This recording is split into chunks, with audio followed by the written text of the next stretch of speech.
देवताओं और दैत्यों की आपने कई कथाएं सुनी होंगी। एक और जहाँ देवताओं के गुरु बृहस्पति हैं, वहीं दैत्यों और राक्षसों के गुरु शुक्राचार्य हैं। आज हम आपको ये बताने जा रहे हैं कि आखिर शुक्राचार्य दैत्यों, दानव एवं राक्षसों के आचार्य कैसे बने। शुक्राचार्य महर्षि भृगु के पुत्र थे। महर्षि भृगु की पहली पत्नी का नाम ख्याति था। ख्याति से भृगु को 2 पुत्र दाता और विधाता मिले और एक बेटी का जन्म हुआ। वहीं भृगु के 2 पुत्रों में उसना और च्यवन थे।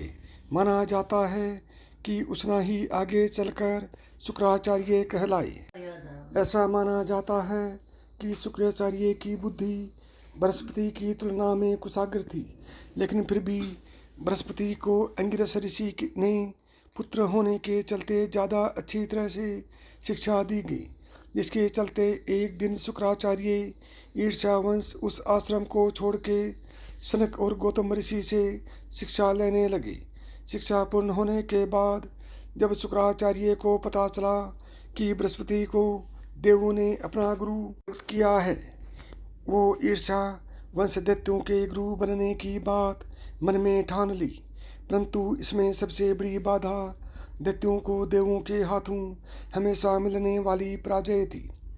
उसके बाद शुक्राचार्य मन ही मन ये सोचने लगे कि अगर मैं भगवान शिव को प्रसन्न कर उनसे संजीवनी मंत्र प्राप्त कर लेता हूँ तो मैं दैत्यों को देवों पर अवश्य ही विजय दिलवा दूंगा। यही सोचकर उन्होंने भगवान शिव की तपस्या शुरू कर दी। उधर देवों ने इस मौके का फायदा उठा के दैत्यों का संहार आरंभ कर दिया। शुक्राचार्य को तपस्या में देख दैत्य उनकी माता ख्याति की शरण में चले गए। ख्याति ने दैत्यों को शरण दी और जो भी देवता दैत्यों को मारने आता वो उसे अपनी शक्ति से मूर्छित कर लकवाग्रस्त देती।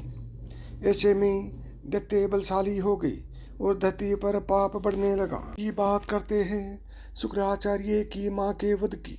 ऐसे में धरती पर धर्म की स्थापना के लिए भगवान विष्णु ने शुक्राचार्य की माँ और भृगु ऋषि की पत्नी ख्याति का सुदर्शन चक्र से सर काट दैत्यों के संहार में देवों की और समूचे जगत की मदद की। जब ये बात शुक्राचार्य को पता चली तो उन्हें भगवान विष्णु पर बड़ा क्रोध आया और उन्होंने मन ही मन उनसे बदला लेने की ठान ली और वो एक बार फिर से भगवान शिव की तपस्या में लीन हो गई। कई सालों के घोर तपस्या के बाद आखिरकार उन्होंने भगवान शिव से संजीवनी मंत्र पाया और दैत्यों के राज्य को पुनः स्थापित कर अपनी माँ का बदला लिया।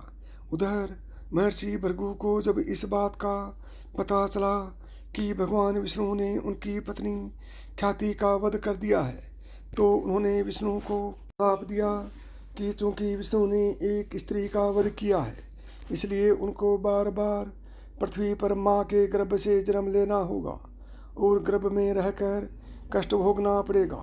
ज्ञात हो इससे पहले भगवान प्रकट होकर ही अवतार लेते थे, जैसे कि वराह, मत्स्य, कुर्मा और नरसिंह, लेकिन उसके बाद उन्होंने परशुराम, राम, कृष्ण, बुद्ध रूप में माँ की कोख से ही जन्म लिया। वहीं बाद में आचार्य के बृहस्पति के पुत्र ने संजीवनी विद्या सीख से उनका पतन किया। दैत्य गुरु शुक्राचार्य के विषय में कुछ आश्चर्यजनक तथ्य हैं जो इस प्रकार है। मत्स्य पुराण के अनुसार शुक्राचार्य का वर्ण श्वेत है। इनका वाहन रथ है जिसमें 8 घोड़े हैं। इनका शस्त्र आयुध दंड है। शुक्र वर्ष और तुला राशि के स्वामी हैं। इनकी महादशा 20 वर्ष होती है। शुक्राचार्य के सिर पर सुंदर मुकुट होता है, गले में माला है। वे श्वेत कमल पर विराजमान रहते हैं। उनके 4 हाथों में दंड, वरद मुद्रा, रुद्राक्ष की माला और पत्र सुशोभित रहती है। महाभारत के अनुसार शुक्राचार्य रसों, मंत्रों और औषधियों के स्वामी हैं। शुक्राचार्य ने अपना पूरा जीवन तप और साधना करने में लगाया था। अपनी सारी संपत्ति अपने असुर शिष्यों को दे दी थी। शुक्र ग्रह वर्षा रोकने वाले ग्रहों को शांत करता है और वर्षा करने में मदद करता है। वर्षा होने पर पृथ्वी पर नया जीवन शुरू होता है। मनुष्य और जीव जंतुओं को शांति, संतोष और भोजन मिलता है। प्रेम से बोलो जय श्री कृष्ण। राधे राधे।